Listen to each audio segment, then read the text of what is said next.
오늘 저녁부터 4일 동안 3박 4일 동안 가을 말씀 성회가 시작이 됩니다. 특별히 우리 최상원 목사님은 지난주에 성민교회 또 불꽃교회에서 3일 동안 집회하시던데 오늘부터 시작되는 집회에는 저희 양양교회만 다른 일 전거 안 하고 저희 교회에서 집회에 집중해 주시기로 했어요. 특별히 한국감리교회의 성령운동, 또 기도운동, 또 기도를 통하여서 하나님께서 역사하시는 어떠한 여러 가지 일들에 대해서 은혜의 말씀이 쏟아져 나올 줄 믿습니다. 작은 교회로 시작을 했는데 지금 주일 예배가 대예배가 오후 예배를 드려요. 그래서 오후 예배를 마치시고 한 6시 반까지 오시는데 끊임없는 은혜의 축복의 시간이 되어지고 여러분들이 입술을 크게 열었을 때 정말 채워주시는 하나님의 은혜가 있게 되어질 줄 믿습니다. 그래서 제가 먼저 기도에 대한 내용을 가지고 말씀을 전한 후에 오늘 저녁부터 큰 은혜의 시간이 되어질 줄 믿습니다. 오늘 말씀의 제목을 여러 가지를 생각을 해봤어요. 어떻게 제목을 잡아볼까. 그런데 저는 오늘 말씀을 읽으면서 이런 생각을 했어요. 기도가 내 인생이 된다라는 거. 기도가 내 인생이 된다라는 거. 하나님이 주시는 은혜는 일반 은혜가 있고 특별 은혜가 있습니다.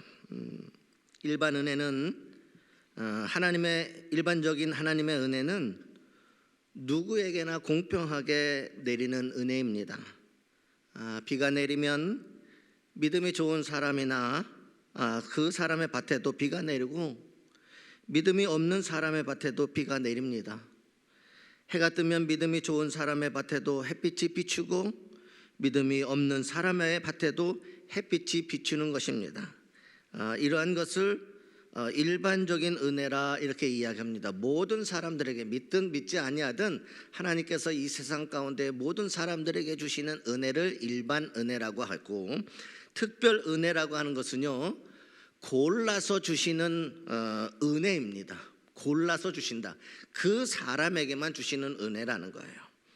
예수님께서 십자가에 죽으시고 부활하셔서 모든 사람들이 구원을 얻을 수 있는 길을 열어놓으셨습니다. 그러나 모든 사람이 모두가 구원을 받는 것은 결코 아니라는 거예요. 모든 사람이 구원을 얻을 수 있는 길을 열어놓으셨어요. 그랬는데 모두가 구원받는 것은 아니라고 하는 거예요, 여러분. 예수님을 믿는 사람만 죄사함을 받고 구원을 받지, 믿지 아니하는 사람도 죄사함 받고 구원받는 것이 아니라고 하는 것입니다. 여러분, 천국도 마찬가지예요. 천국도 예수님께서 모든 사람이 천국에 들어갈 수 있는 길을 만들어 놓으셨어요. 누구든지 들어갈 수가 있게 만들어 놓으셨다라는 겁니다. 그러나 모든 사람이 다 천국 가는 것이 아니라고 하는 거예요. 가고는 싶어도 아무나 갈 수는 없다라고 하는 거예요. 그런데 모든 사람이 갈 수 있는 길을 예수님께서 만들어 놓으셨음에도 불구하고 아무나 다 갈 수 있는 것이 아닙니다. 예수님을 믿는 사람은 천국에 가지만 예수님을 믿지 아니하는 사람은 천국에 갈 수 없다라는 거예요. 모든 사람들에게 구원을 얻게 하시고 모든 사람들이 천국에 들어가시는 길을 만들어 놓으셨는데 이것은 누구에게 주어지냐? 예수 그리스도를 믿는 믿음으로 사는 그리스도인에게만 주어지는 거예요. 이것이 특별 은혜라고 하는 거예요. 특별 은혜. 그들에게만 모든 것에 길을 주셨지만 믿는 자에게만 그 은혜가 임하는 거예요. 구원의 놀라운 축복이 임하고 천국의 길이 열려지는 여러분의 인생이 되시기를 주님의 이름으로 소망합니다. 그런데 특별한 은혜를 받은 예수님을 믿는 사람 가운데도 그들 중에서 더 특별한 은혜를 받는 사람들이 있다라는 거예요. 여러분, 똑같이 예수를 믿는데도 불구하고 정말 어떤 사람에게는 하나님께서 특별히 그를 사랑하시고 은혜를 베푸시고 그를 축복하시고 그가 하는 일들이 잘 되게 하시고 아멘 할 때까지 하려고 그랬는데 힘들어서 못하겠어요. 오늘 오전 일부 예배 때도 너무너무 막 열심히 설교를 해가지고 조금 목이 쉬었어요. 오늘 저녁부터 은혜 받게 하기 위해서 특별한 게 있다라는 거예요. 특별한 게 똑같이 예수를 믿잖아요. 그런데 분명히 달라요. 하나님이 그의 인생 가운데 특별히 부어주시는 은총이 또 있다라는 거예요. 같은 예수님을 믿지만 다른 사람들보다도 더 하나님 앞에 깊이 교제하는 사람이 있어요. 하나님께서 더 많은 사랑을 나누어주는 사람이 있어요. 하나님이 주시는 더 큰 복을 누리며 사는 사람이 있다라고 하는 겁니다.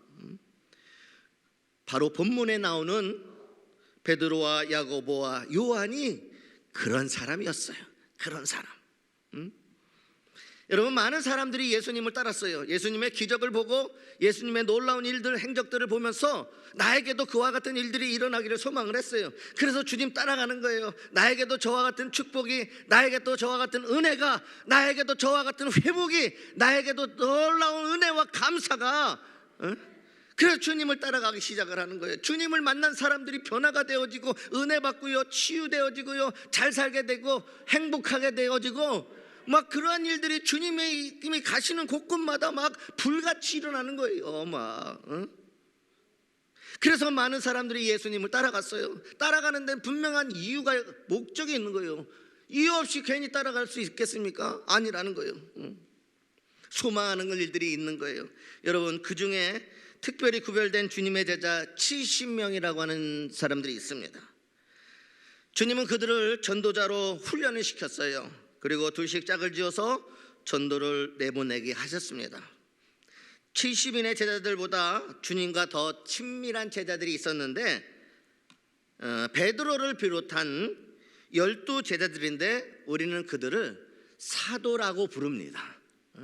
70인도 있었고 그들보다도 더 친밀하게 예수님과 교제했던 12제자 사도라고 하는 사람들도 있었다라고 하는 거예요.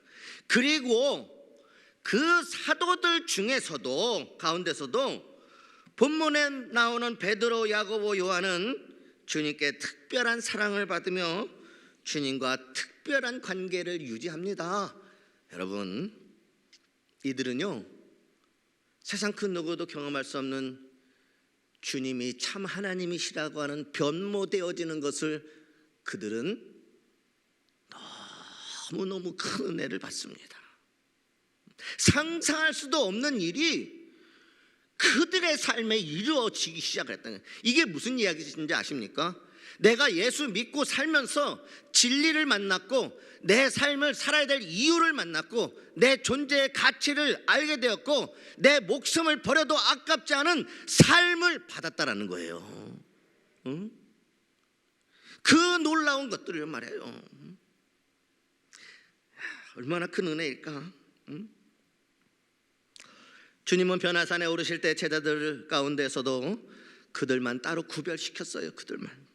1절에 보면 그 세 사람을 데리시고 따로 높은 산에 올라가셨다라고 말씀합니다. 여러분, 마태복음 26장에 보면요, 주님께서 잡히시던 날 밤 제자들을 데리고 겟셋마네 동산에 기도하러 올라가셨습니다. 정말 이 변화산의 이 기도뿐만 아니라 겟셋마네 동산은 예수 그리스도의 십자가의 사건이고 놀라운 부활의 전초가 되어지는 그러한 은혜의 자리였어요. 근데 거기에도 제자들을 데리고 가세요, 주님께서. 그리고 주님은 그곳에서 제자들에게 내가 저기 가서 기도할 동안에 너희는 여기 앉아 있으라 말씀하시고는 역시 베드로와 야고보와 요한 이 세 사람을 데리고 올라가셨다는 거예요. 주님은 주님을 따르는 수많은 사람들 중에서 이 세 사람을 특별히 구별시켰고 그들과 특별한 관계를 유지하셨고 그들만을 특별한 장소에 데려가셨다는 거예요. 우리는 여기에서 우리가 그리스도인으로 살면서 한 가지 도전을 받아야 됩니다. 나는 주님 앞에 어떠한 관계로 지금 살아가고 있느냐라는 거예요. 이 세상에는요, 통계적으로 보면 뭐 20억 정도의 기독교인이 있다라고 이야기를 합니다. 그 중에서 나는 어떠한 사람인가를 생각해 보시기를 부탁을 드립니다. 그냥 허다한 무리 중에 한 사람인가? 내 믿음의 자리가, 내 삶의 자리가, 아니면 허다한 무리들보다는 좀 더 구별되어진 사람인가? 아니면 허다한 무리들보다는 좀 더 구별된 정도가 아니라 베드로와 야고보와 요한처럼 주님께서 따로 구별해 주신 주님과 특별한 관계 속에서 살아가는 특별한 신앙생활을 하고 있는 사람인가를 생각해 보시기를 바랍니다. 과연 나는 어느 정도 주님과 관계를 유지하고 있습니까? 굉장히 중요한 문제이죠. 왜냐? 내 인생이 달려져 있기 때문이라는 거예요. 내 삶이 송두리째 달려져 있어요. 우리의 가정이 하나님의 손에, 우리의 자녀들의 인생이 지금 내가 우리의 가정이 하나님과 어떤 관계에 있느냐에 따라 송두리째 달라진다는 거예요. 오늘 말씀을 통하여 회복의 은혜가 있기를 주님의 이름으로 소망합니다. 괜찮습니다. 말씀 듣고 깨달았으면 내가 베드로와 야고보와 요한과 같이 하나님과의 관계에 특별한 관계가 되어서 이 세상 사람들이 받을 수 없는 그 은혜와 은총을 받는 사람이 되게 하여 주시옵소서. 그리고 그 은혜와 은총이 우리의 가정에, 우리의 자녀의 인생이 되게 하여 주시옵소서. 하나님 반드시 그렇게 하여 주십니다. 본문은 주님이 변화산에 올라가셔서 변모되신 내용입니다. 주님은 베드로와 야고보와 요한을 데리시고 따로 높은 산에 올라가셨습니다. 이 산이 헐몬산이라고 하는 견해도 있고 다볼산이라고 하는 견해도 있습니다만, 여러분, 어느 산이냐라고 하는 것은 중요하지 않아요. 내가 어디에 갔더니 뭐 했다, 내가 어디에 갔더니 어디 갔다는 그거는 중요한 것이 아니라고 하는 거예요. 중요한 것이 뭐냐? 그곳에서 주님이 기도하시다가 변화되어졌다라는 게 중요한 거예요. 말씀에 보면 주님의 얼굴은 해같이 빛이 났고 옷은 빛과 같이 희어졌다 말할 수만합니다. 그리고 그것에서는 주님만 있었던 것이 아니라 들어보니까 모세와 엘리야가 나타나서 주님과 대화를 하고 있었다라고 하는 거예요. 그곳에서 이미 구약 시대에 놀라운 역사 가운데, 은혜 가운데 이미 하나님의 나라에 있는 모세와 엘리사가요 나타나서 주님과 대화하고 있어요. 여러분, 엄청난 일들이 그곳에서 지금 일어나고 있다는 거예요. 예수님이 변화되어졌어요. 예수님이 참 하나님이라고 하는 것이 보여지기 시작했어요. 그러니까 그 하나님이 보여지기 시작하니까 거기에 모세가, 거기에 엘리야 선지자, 하나님이 존귀하게 쓰신 그들이 그곳에 주님과 함께 이야기하고 있었다는 거예요. 그것을 보기 시작했다는 거예요. 영의 눈이 뜨여졌다는 거예요.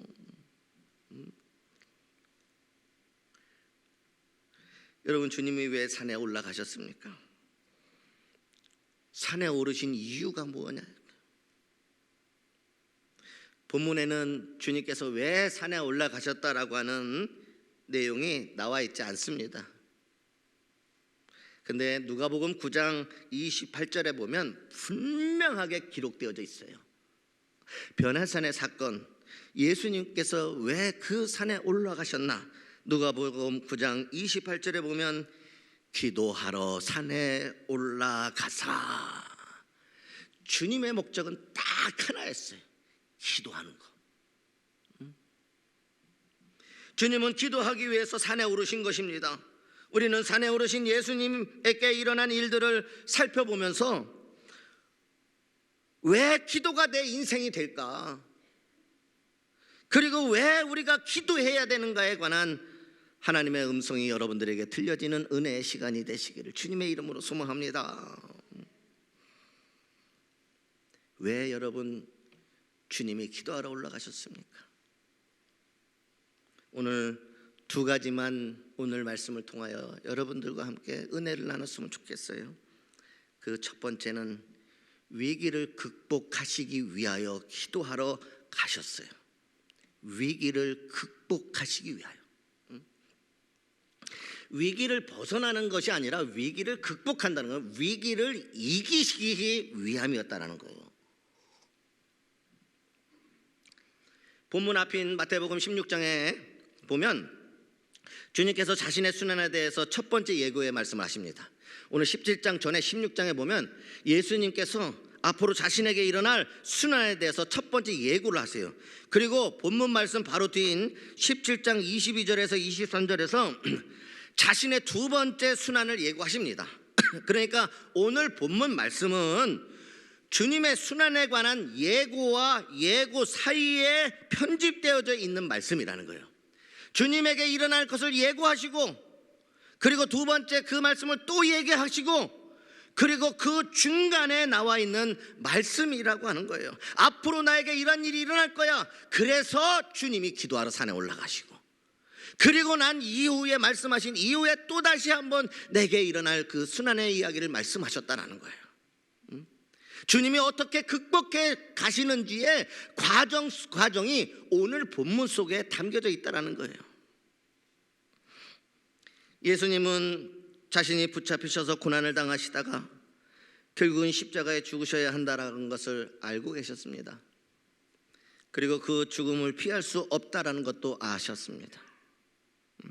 고난당한 것을 알고 계셨다.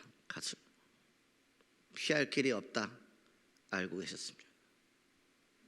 오늘 우리의 인생도 마찬가지입니다. 예수님은 사람의 몸을 입고 계셨습니다. 예수님은 완벽하신 하나님이셨지만 또 완전한 사람이셨기 때문에 십자가의 순환 앞에서 갈등과 고민을 하지 않을 수가 없었다는 거예요. 인간 예수, 완전하신 인간 예수, 우리를 대표하시는 인간의 완전한 그 예수님께서 당신에게 당하질 모든 일들, 고난, 그리고 피할 길이 없음을 아시고 그 속에서 오는 인간적인 고뇌와 갈등, 이 고민을 하지 않으실 수가 없었다는 거예요. 예수님도 우리와 똑같이 그것에 대한 고민을 하지 않을 수가 없었어요. 주님은 이 고민과 갈등을 이기기 위하여서 기도하러 산에 올라가셨다라고 하는 겁니다. 이게 핵심인 거예요. 주님이 갈등하십니다.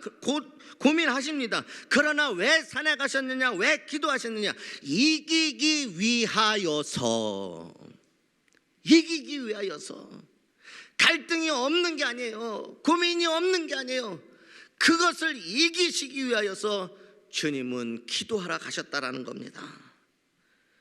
주님은 위기를 기도로 극복하기를 원하셨어요.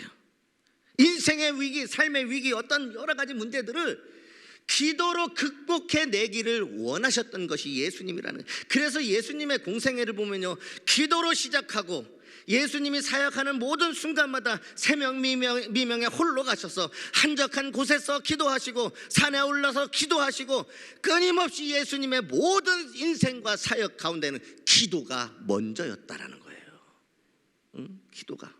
그랬기 때문에 예수님이 알고 계셨어요. 기도가 답이라는 것을. 그래서 위기를 기도로 극복하기를 주님이 원하셨어요. 기도하면 이 모든 것을 이기실 수 있음도 주님이 알고 계셨어요. 주님, 참 하나님이시지만 참 인간인 내가 짊어져야 될 인생의 여러 가지들, 그것을 이기고 극복하게 해주실 것은 기도입니다. 그래서 주님이 그 기도의 자리에 올라가셨는데, 그 기도의 자리에서 예수님이 변화가 되어지는 거예요. 예수님의 존재 자체가 누구라고 하는 사실을 갖다가 알게 하시는 거예요. 예수님이 참된 하나님이시라는 거예요. 여러분, 성경은요, 하나님의 말씀이기도 하지만 어떻게 보면 수없이 믿음으로 산 사람들의 간증의 이야기들이에요. 믿음을 지키고 여러 가지 인생을 살았던 이런 일들도 있을 것이고 저러한 일들도 있을 것이고 어떠한 상황에 여러 가지 상황들이 있어요. 수없이 많은 믿음의 사람들이 성경에는 기록이 되어져 있어요. 그러니까 성경은 하나님의 말씀을 통하여서 그들이 어떻게 그 믿음으로 이겼는지에 대해서는 말씀이 있기 때문에 믿음의 사람들을 통하여 그 삶에 대한 간증이 성경의 말씀이라는 거예요. 우리의 이야기, 나의 이야기라는 거예요. 하나님께서 성경에 그렇게 많은 간증을 실어 놓으신 이유가 무엇일까 생각해 본 적 있습니까? 왜 이렇게 수없이 많은 이야기들이 있을까? 왜 이렇게 수없이 많은 믿음의 사람들이 나왔을까?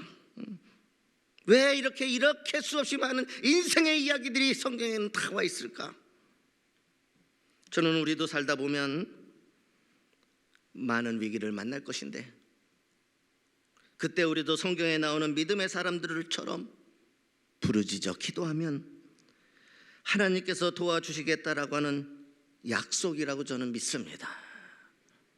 그래, 이도 이럴 때 이렇게 하나님 앞에 부르짖었는데 나도 이와 같은 이 똑같은 이 문제로 인하여서 이 문제를 극복하고 이기기를 원할 때 그가 기도했던 것처럼 오늘 내가 기도하면 그에게 내리신 하나님의 은혜가 오늘 나의 은혜가 되어지는 것. 그래서 끊임없이 믿음의 사람들의 이야기가 성경에는 끊어지지 않는 것입니다.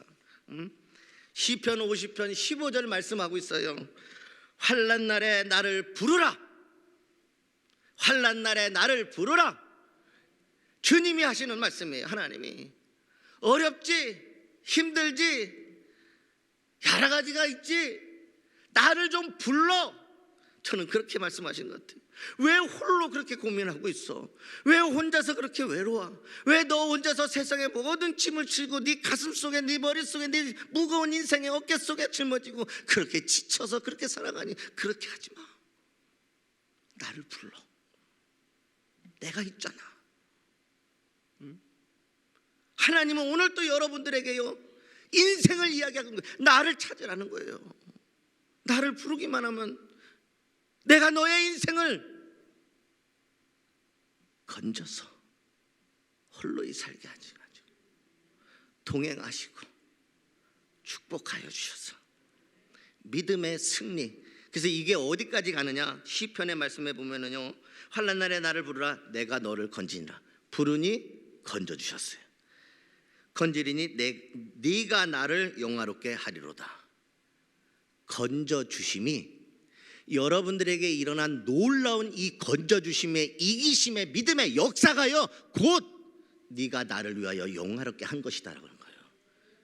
응? 네가 언제 나를 위해서 뭐 갖다 바치고 뭐 이렇게 한 이야기 예수님 말씀하신 게 아니에요. 네가 그 위기 속에서 나를 부른 것, 그래서 하나님이 건져주신 그것이 곧 나를 영화롭게 하는 거야. 얼마나 멋진 말이에요. 얼마나 뭔가 잘해서 그렇게 했던 이야기가 아니라 네가 그곳에서 건져짐 받은 것 그 자체가 네가 나를 영화롭게 하는 거야. 야, 주님이 얼마나 멋있는 주님 같은지 참. 내가 한 게 뭐 주님 부르짖는 거예요. 근데 여러분 부르짖으면 놀라운 기적과 같은 은혜가 여러분들에게 분명히 나타납니다. 조 목사에게만 나타나는 게 아니에요, 여러분. 여러분에게도 분명히 나타나는 거예요. 저는 선포할 뿐이에요. 하나님의 말씀을 대언할 뿐이라는 것뿐이에요. 경제적으로 부족하지 않고 안정되게 사는 어느 한 집사님이 있었어요. 그 가정이 있었어요. 근데 갑자기 망해버렸어요. 참 안정적이었고 부족하지 않았어요. 근데 어느 날 망해버렸어요. 망하는데 그냥 망한 게 아니라 참 신기한 게 망할 때는 그냥 망하는 게 아니라 쫄딱 망하더라고요. 쫄딱. 이거 하나 꼬이면 이거 하나 풀려지면 끝나는데 아니 자꾸 다른 일들이 더 꼬이기 시작하는 거예요. 쫄딱 망했어요. 그것도 어떻게 망한지 아십니까? 자기가 뭘 사업을 잘못해서 망한 것이 아니라 친구의 사업을 보증서 주다가 망한 거예요. 자기 사업 때문에가 아니라 보증을 서주다가 그 보증이 잘못돼서 있는 돈 없는 돈 다 날라버렸어요. 다 날라버렸어요. 여러분 아시죠? 빚쟁이들이 찾아오면 어떻다는 거. 그 보증 한번 섰다가 다 잃어버린 거예요. 제가 한국에서 교육전도사 할 때 우리 청년부 아버지가 그런 일이 생겼어요. 정말 사업을 하다가 빚졌는데 얘들이 갈 곳이 없어가지고 나중에는 자식들이 다 뿔뿔이 터져가지고 제가 교회에다 불러다 놓고 제 사무실에서 자라고 그러고 집에 들어가지도 못하고 그런 상황이 된 거예요, 여러분. 정말 불쌍합니다. 다 날라버렸어요. 여러분, 살아갈 소망이 있겠습니까? 그냥 낙심하는 거예요. 하루하루 없이 사는 게 지옥이에요. 그냥 나날이 그냥 소망 없이 그냥 인생 그냥 될 바라 대로. 그러다가 힘들지만 마음 하나를 고쳐 먹었어요. 마음 하나 고쳐 먹었어요. 뭐 내가 또 다른 멋지게 사업하겠다라고 이런 결단한 그런 마음이 아니라 마음을 고쳐 먹었는데 어떻게 고쳐 먹었느냐? 하나님께 목숨 걸고 매달리기로 작정했어요. 그거 하나 바꿨어요. 그거 목숨 걸고 어디 가도 소망이 없어요. 어디 가도 손 벌릴 수가 없어요. 어디 가도 무슨 일을 할 수가 없어요. 그러니 똑같은 인생 사는 거야. 마음 고쳐먹고 그래, 내가 믿는 예수님, 내가 아는 주님. 그래서 하나님께 매달리기 시작했어요. 안 나오던 새벽 기도도 한 번도 빠지지 않고 나가고. 다시 한번 할게요. 저를 쳐다보세요. 안 나오던 새벽 기도도 단 한 번도 빠지지 않고. 보세요. 이게 아멘 안 하시면 끝까지 입 다물고 아멘 했다가 내일부터 나갈까 봐, 나가서 은혜 받을까 봐 그렇게 걱정하면서 믿음 생활하는 분들이 있어요. 부흥회만 하면은요 은혜 받을까 봐 걱정해요. 나가 그렇게 변하지면 어떻게 되지? 내가 진짜 예수님의 삶을 살아내면 어떡하지? 아직은 세상이 좋은데. 있어요? 없을 것 같죠? 엄청 많아요. 목회 한번 해보실래요? 근데 안 나가던 새벽 기도도 작정하고 이제 나가는 거예요. 이제 목숨 걸고 제가 하나님만 매달리는 거예요. 한 번도 안 비가 오나 눈이 오나 나가요. 저녁마다 말이에요. 함께 교회에 나와서 부르짖으며 기도하기 시작을 했어요. 그 사람이 이제 그렇게 하니까 그 사람 주변에 있는 예수 믿지 않던 사람들, 그 사람이 누구인지 아는 사람들이요, 그 집사님을 보면서 이렇게 이야기합니다. 만약 저 가정이 다시 일어날 수 있다면 진짜 하나님은 살아 계신 거야. 이 이야기는 뭐야? 뭔 일을 한다는 이야기예요. 이야, 이거 뭐 그런다고 네가 될 것 같으냐? 응? 그러면서 주변에 있던 그 사람 아는 거, 얼마만큼 망한지 아는 사람 다 아는 거예요. 그 사람이 이제 더 이상 일어날 힘이 없다는 거 아는 거예요. 그러니까 저렇게 가서 새벽마다 기도하고 하나님 앞에 부르짖고 막 그러니까 주변에 있던 믿지 않는 사람들이 그렇게 이야기하는 거예요. 그래? 어디 한번 봐라. 니네 집이 다시 일어날 수 있으면 진짜 하나님 살아 계신 거야. 안 일어난다는 얘기니까요. 안 일어난다는 얘기. 진짜 하나님이 살아 계신 거라고. 그만큼 그는 그 정도로요 하나님께 모든 것을 다 걸어봤다는 거. 하나님께 모든 것 다. 여기 그러실 분들 많아요. 보세요. 아무도 아멘 안 하시는 거. 여러분 꼭 이 돈내 문제뿐만 아니에요. 여러분 자신의 인생의 문제, 사업의 문제, 남편 문제 속삭이는 그리고 또 자녀들의 인생, 뭐 수없이 많은 일들이 있어요. 그런데 우리가 하나님 앞에 그 순간이 바로 곧 이 순간이라는 거예요. 왜 근심하고 왜 걱정할 수 있습니까? 기도할 수 있는데. 근심하고 걱정하기 이전 하지 말고 기도하고 속이라도 편하게 사세요. 응? 기도하면서 말해요. 위로받고 말해요. 주님이 주신 할 수 있다라는 마음이 생겨나고 말해요. 하게 해주신다라는 거, 소망으로 살게 해주신다는 얘기예요. 응? 그렇게 기도한 뒤요 여러분 1년쯤 되던 어느 날이었어요. 자본 없이 돈이 없으니까 할 수 있는 일이 없을까 생각하고 있는데 그가 기도 중에요 하나님께서 그의 생각을 만지시기 시작했어요. 기도 중에 돈 없으니까 자본 없이 뭔가를 좀 할 수 있는 일이 없을까 기도하는데 하나님께서 좋은 아이디어를 주셨어요. 평소에는 생각조차 해보지 않은 장난감을 만드는 일이었어요. 장난감을 만드는 일. 좀 주님도 생뚱맞죠? 사업하던 사람이 갑자기 장난감을 만들어 판다라고. 그 사람은 아침 저녁으로 이제 기도하면서 자기 집 방 한 칸을 개조를 해서 인형 가게를 만드는데 너무나도 초라해서 2평도 안 돼요. 강대상만 그런 거 하나 만들어 놓고 장난감 만들어서 팔겠다라는 거예요. 여러분 어떠셔요? 어떠셔요?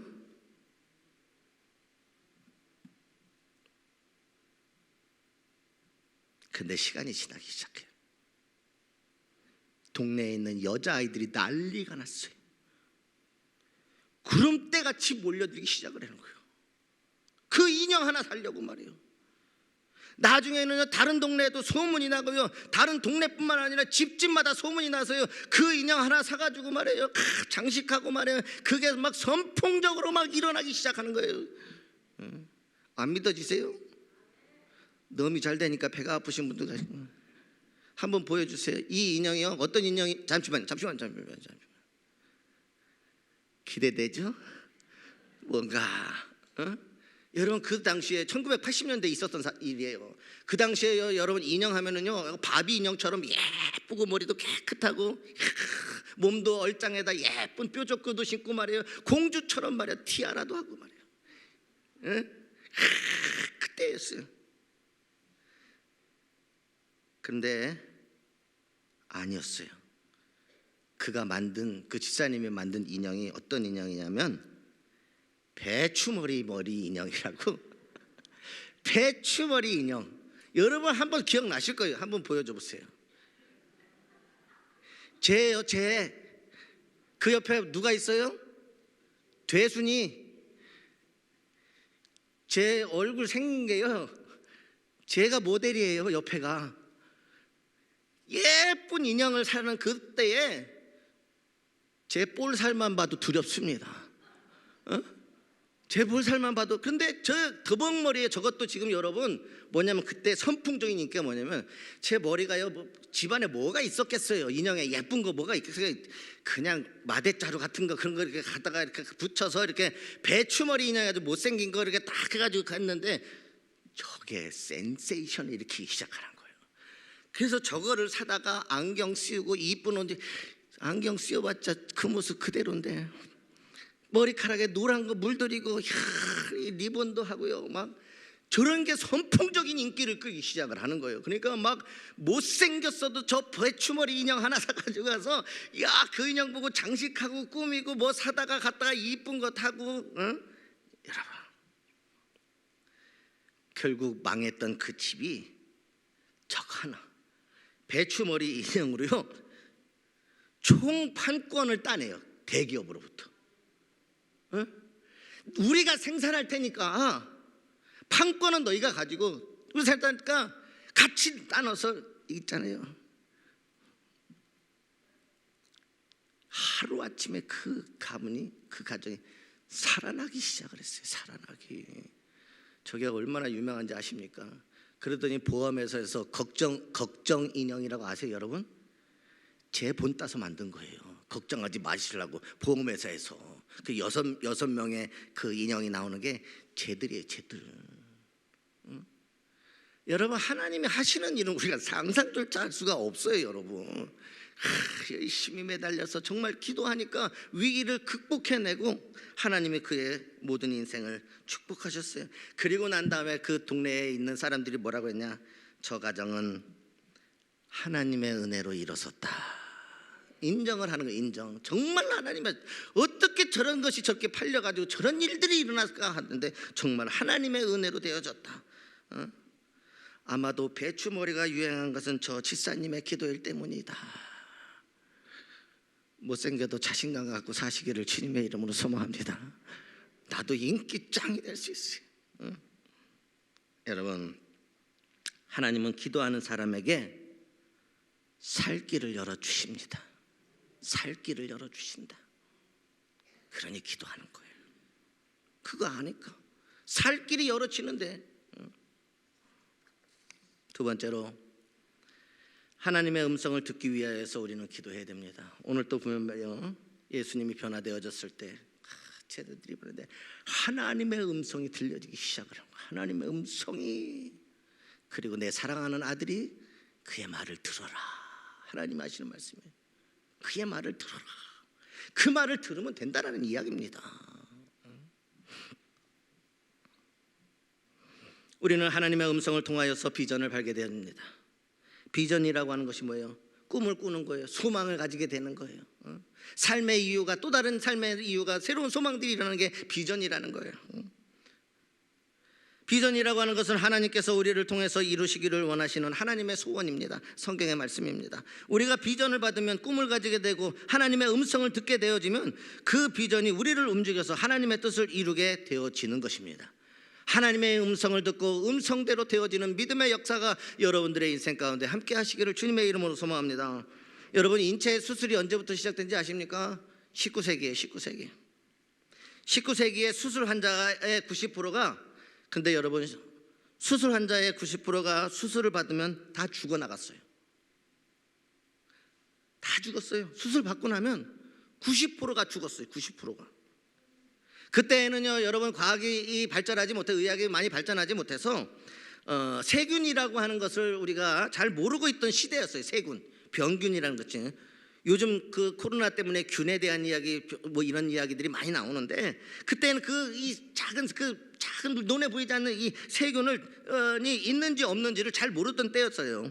그렇기 때문에 환자 한 사람에게 쓴 칼을 다른 사람에게도 또 쓰고, 그 피 묻은 칼을 또 다른 사람에게 쓰고 하다 보니까 세균이 전달돼서 수술을 받았으면, 받기만 하면 90% 이상이 다 죽어나가는 거예요. 다 죽어나가는 거예요. 근데 여러분, 그때에 조지프 리스터라고 하는 의사가 있었어요. 이분은 소독학의 창시자예요. 소독학의 창시자. 이분에게서 여러분, 이분의 은혜와 혜택을 지금 받고 있는 거예요. 병원 가서 소독하고 있는, 이 소독학의 창시자라는 거예요. 이분은요, 정말 주님 잘 믿는 의사였어요. 정말 주님 잘 믿는 의사였어요. 신실한 의사였어요. 잘 믿는 그런 사람인데, 그가 하나님께 기도하기 시작을 했습니다. 어떤 기도를 드렸느냐? 하나님, 환자들이 수술만 받으면 죽는데 살리려고 한 수술이 왜 사람이 죽어나갑니까? 라고 하는 기도하기 시작해요. 하나님, 수술만 하면 사람들이 죽어나가요. 그런데 이 수술이 그 사람을 살리려고 한 건지인데 왜 수술만 하면 살아나지 아니하고 죽습니까? 그때의 마음속에 작은 음성이 들려지는 거예요. 기도하는데, 여러분, 기도는 내가 하나님을 향하여 부르짖기 시작하지만 어느 순간에 가면 내가 아니라 하나님의 음성이 들려지기 시작해요. 열심히 하나님 앞에 기도하는데 기도 가운데에 하나님의 음성이 확 들려지기 시작하는데,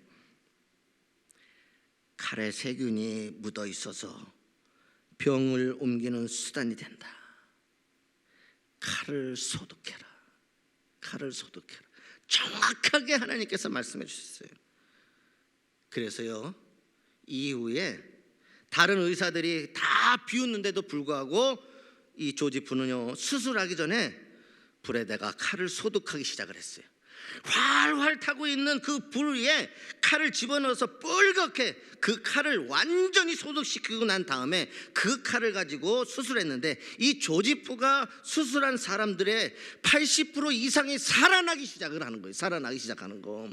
이 사람이 수술만 하면 살아나기 시작하는 거예요. 그래서 수술을 할 때 반드시 수술칼을 소독해야 된다라고 하는 것을 증명했습니다. 그런데 여러분, 조지프에게 그 사실을 알려주신 분이 누구이십니까? 하나님이셔요. 그가 하나님 앞에 나아가, 주님, 살리려고 하는데 다 죽습니까? 왜 그렇습니까? 주님 했을 때 주님은 그에게 말씀하셨어요. 칼을 소독하라고. 그것이 오늘날 현대의학의 19세기 시작한 소독학이 된 거예요. 소독학. 주님이 그분에게 음성으로 말씀하셨어요. 저는 이번 집회 때, 제가 오늘 스타트를 끊지만 정말 하나님 앞에 부르짖으면 어떤 위기도 극복시켜 주시고 우리는 하나님께서 우리를 살려주실 줄 믿습니다. 더 나아가서 우리가 부르짖어 기도하면 하나님의 음성이 들려져서 하나님의 음성을 듣고 놀라운 믿음의 역사가 나타나게 되어질 줄 믿습니다. 우리가 기도하면서 하나님의 음성에 귀를 기울이면 하나님은 기도하는 사람들에게 분명히 말씀하십니다. 분명히 말씀하십니다. 하나님의 말씀은 우리들에게 참된 지혜가 됩니다. 여러분, 함께 기도의 자리로 나아갑시다. 우리가 아무것도 가진 것 없어도, 아무 힘이 없어도 주님은 그것을 개의치 않습니다. 내가 어떤 것을 가지고 나오는 것도 개의치 않습니다. 주님은 그것을 주님에게 맡겨서 건져 주시는 것이 그게 곧 나를 영화롭게 하는 것이야. 이 멋진 하나님의 은혜가 저는 믿어요. 4일 동안 사모하는 자들에게 쏟아지고 오늘 그 기도가 여러분의 인생의 답이 되고 인생이 되어질 줄 믿습니다. 기도하겠습니다.